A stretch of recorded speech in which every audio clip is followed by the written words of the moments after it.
Our scripture comes from two different chapters of the book of Psalms. Psalm 91, verses 1 through 4, and continuing with 14 through 16, and also from Psalm 31, verses 1 through 5. Hear the word of the Lord. You who sit down in the high God's presence, spend the night in Shaddai's shadow, say this: God, you're my refuge. I trust in you and I'm safe. That's right. God rescues you from hidden traps, shields you from deadly hazard. God's huge, outstretched arms protect you. Under them, you're perfectly safe. God's arms fend off all harm. If you'll hold on to me for dear life, says God, I'll get you out of any trouble. I'll give you the best of care if you'll only get to know and trust me. Call me, and I'll answer. Be at your side in bad times. I'll rescue you, then throw you a party. I'll give you a long life, give you a drink of salvation. I run to you, God. I run for dear life. Don't let me down.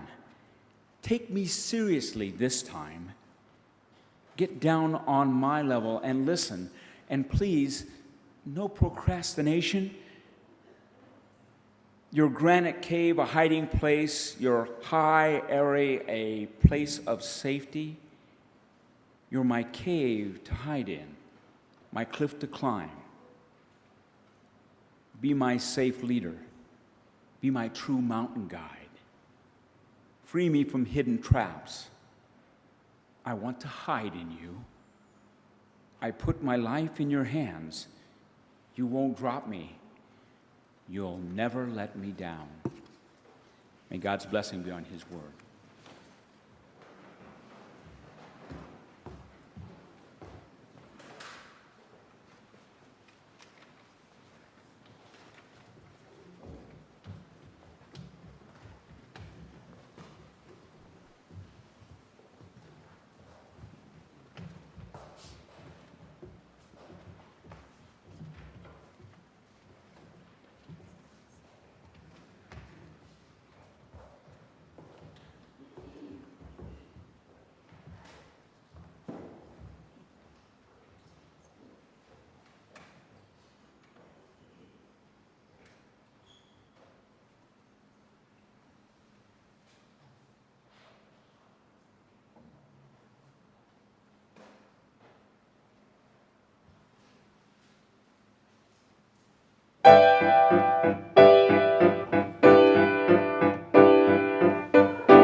Powerful, powerful word. Thank you. Thank you so much, choir.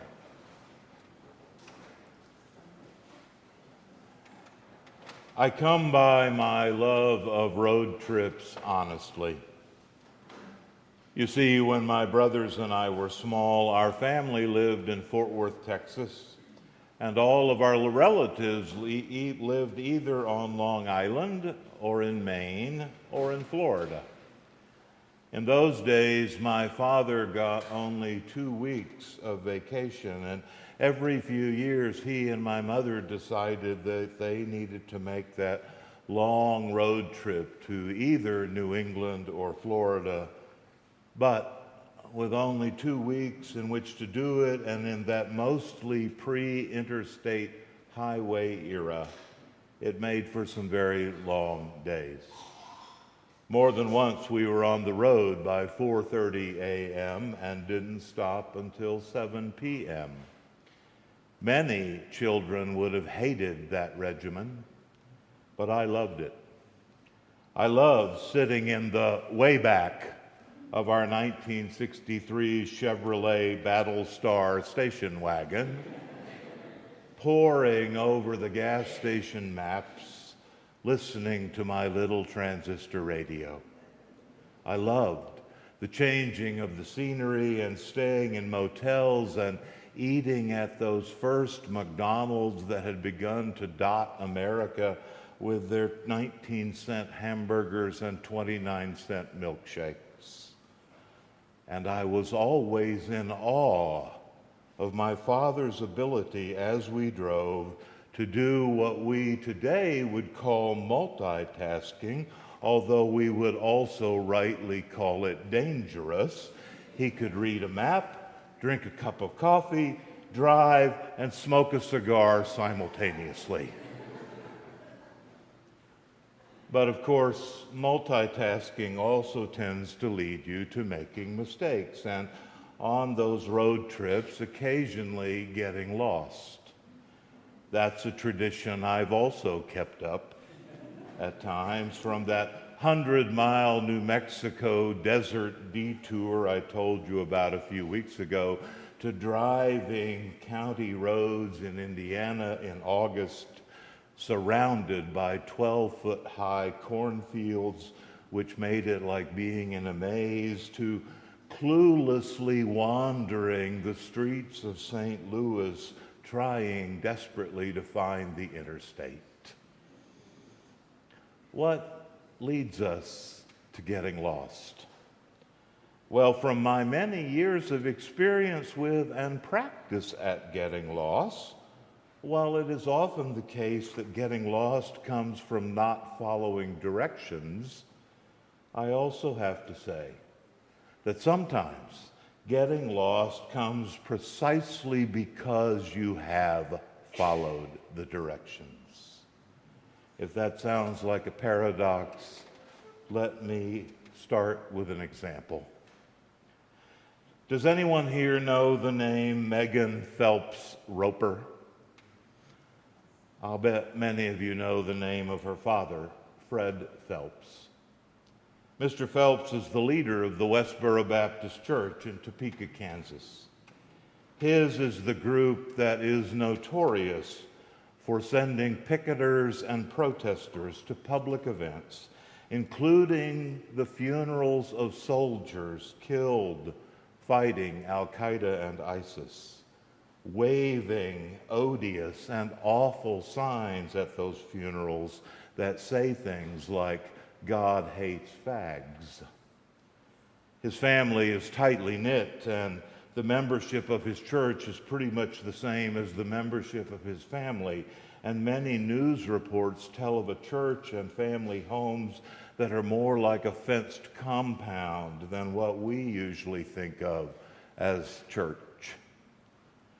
And that architecture reflects his siege mentality. And that attitude has affected the directions that he has given his family and followers, including his children.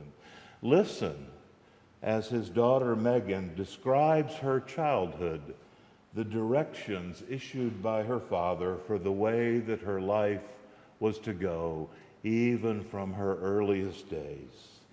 Quote, I was a blue-eyed, chubby-cheeked 5-year-old when I first joined my family on the picket line, standing with my tiny fist clutching a sign I couldn't yet read that said, gays are worthy of death. In my home, life was framed as an epic battle between good and evil. The good was my church and its members, and the evil was everyone else. From baseball games to military funerals, we trekked across the country with protest signs in hand to tell others exactly how unclean they were and why they were headed for damnation. That was the focus of our whole lives. She indeed followed the direction she had been given. At least she started out that way. But Megan later came to understand that it had been precisely from following those directions that she found herself lost. Her realization came from conversations that she had on Twitter. As a millennial, she was an early adopter and used social media at first to spread her family's venom. But to make a very long story short, some of her Twitter conversations finally led her to realizing that the direction she'd been given, the road that she had been following, had indeed rendered her lost. Listen to her describe what happened in those Twitter encounters.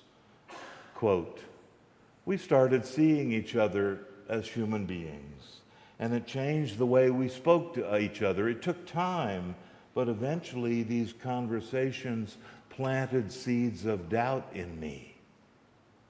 The care shown to me by strangers on the internet was growing evidence that the people on the other side were not the demons I'd been led to believe. These realizations, she says, were life-altering.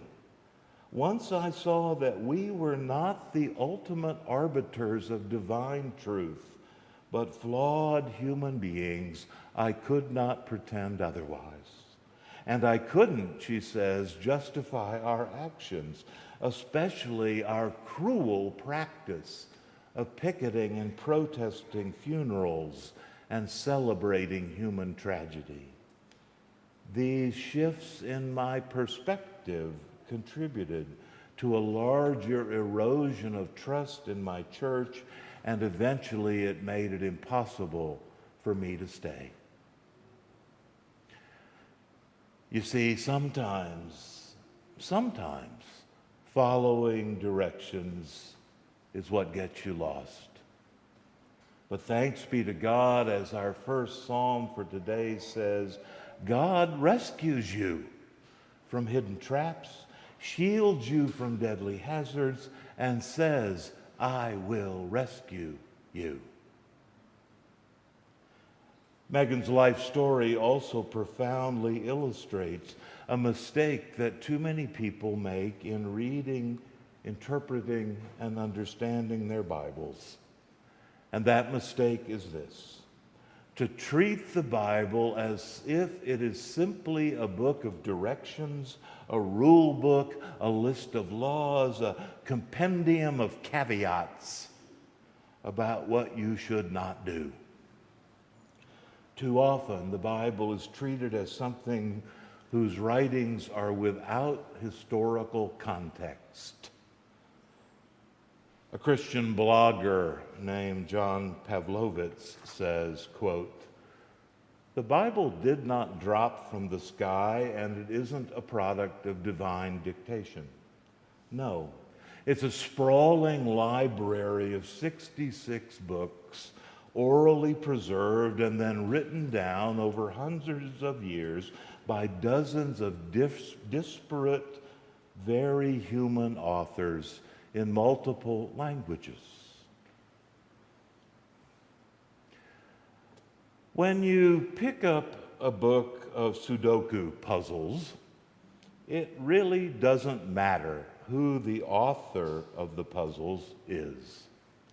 And the context in which the writer created the puzzles isn't very important either.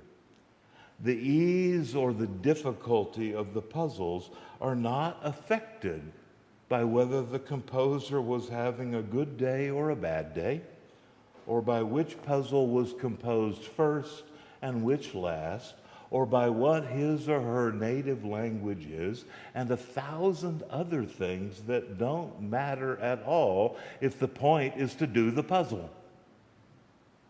That's not the same for the Bible. These things do matter tremendously in our understanding and interpreting the Bible.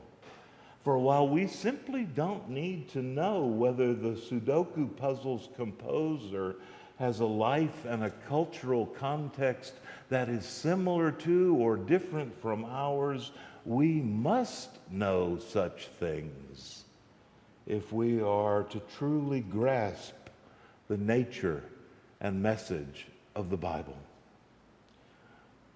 For example, the book of Leviticus has, to our ears, some pretty strange food and other prohibitions, not to mention its infamous verses purportedly about homosexuality.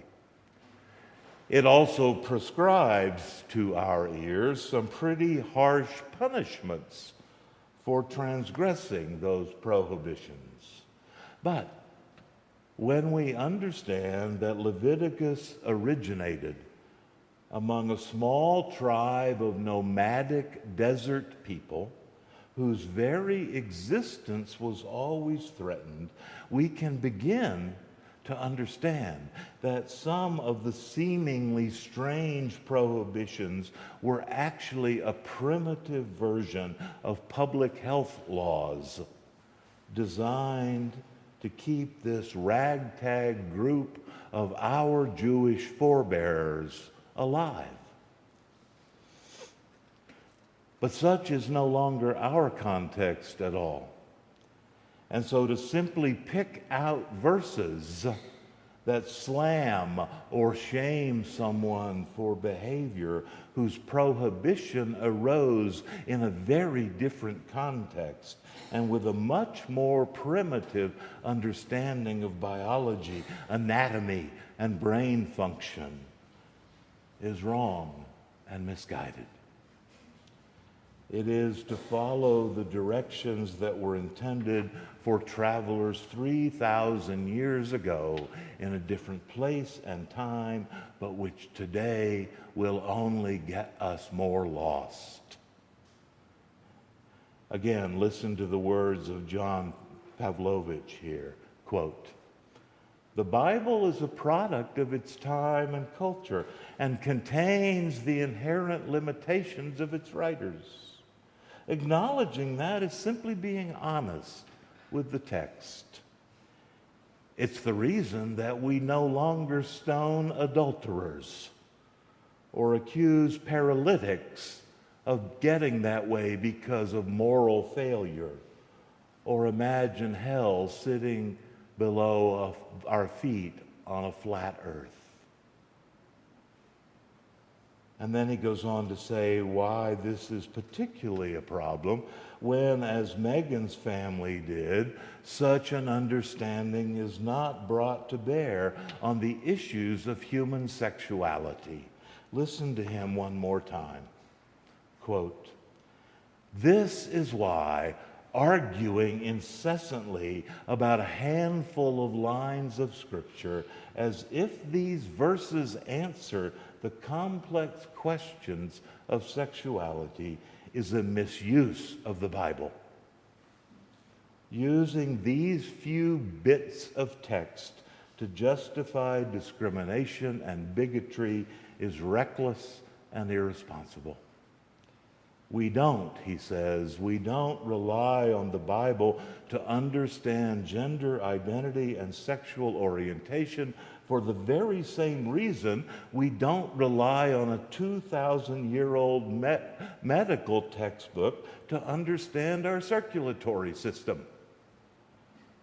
When we put our bodies in the hands of surgeons, we wouldn't want them thinking that that first century medical text was all they needed to know. In the same way, he says, if we don't see the Bible's limitations regarding the complexities of gender identity and orientation, we will continue to try to use God to reinforce our fear and our prejudices, and we will continue to engage in behavior towards the LGBTQ community that makes our violence and mistreatment feel righteous, while not at all reflecting the love of Jesus Christ. Let me put all of this positively. The best way to view the Bible, I believe, is as the record of human beings' encounters with what they understood to be holy, told over a 3,000-year period, and composed by writers who were sometimes imperfect and who sometimes mistook their prejudices for God. But, and this is crucial, when we look at what I like to call the trajectory of the Bible, you find a movement towards understanding that God is not simply the God of one people, but the God of all people, and a God who loves all people and expects justice for all people. For Jews, the Torah and their history reveals it. For Christians, it is the person of Jesus Christ who embodied and revealed such grace for all. The Bible itself is the story writ large of exactly what Megan experienced.